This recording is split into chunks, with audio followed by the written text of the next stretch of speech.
Salut, ici El-Caf Élevage. Je suis Béranger Kapando. Alors aujourd'hui, je vais m'entretenir avec vous sur le module concernant le câblage de thermostat. Alors, nous allons commencer par le câblage du thermostat STC 1000.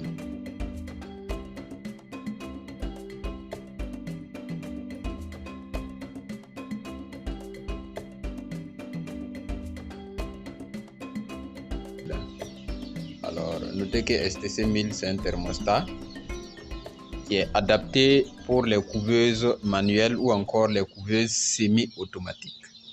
Alors, c'est un thermostat de ce genre. Voilà, lorsque vous payez votre thermostat STC 1000, vous regardez, bon, généralement c'est écrit sur le papier, là vous voyez 220, ça veut dire que c'est 220 volts. Maintenant, pour vous rassurer, il faut regarder les indications. Power supply, vous voyez que ici c'est écrit intervalle 110-220 volts. Voilà. Alors, donc ça veut dire que c'est de 220 volts. Donc si c'était de 12 volts, on allait avoir DC au lieu de AC. Voilà, ici ça allait être DC. Ok.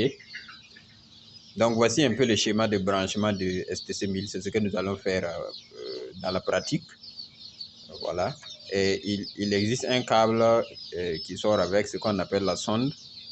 Et c'est ce câble-là qui permet de prendre la température et d'afficher sur le tableau.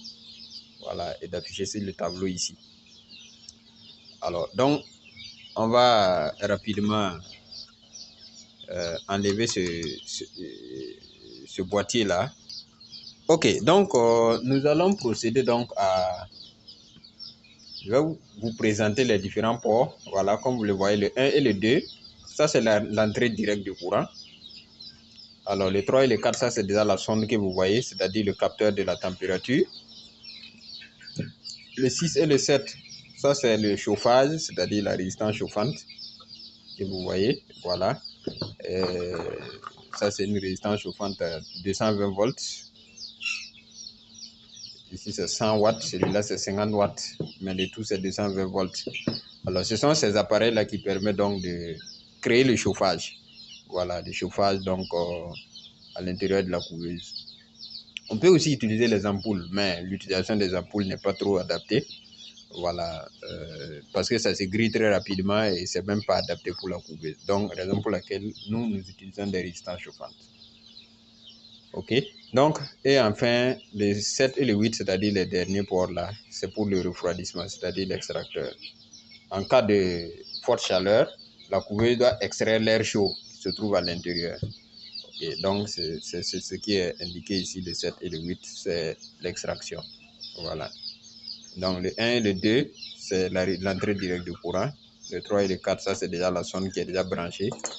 Ben, on peut le démonter, hein. On peut le démonter là et puis débrancher et puis remettre, c'est pas nécessaire. Il y a des thermostats peut-être où ça, c'est déjà démonté. À ce moment, c'est à vous de les brancher. Voilà. Et ensuite, le 5, je disais que le 5 et le 6, c'est pour le chauffage et résistance chauffante, qu'on peut combiner aussi avec un ventilo. Voilà. Et enfin,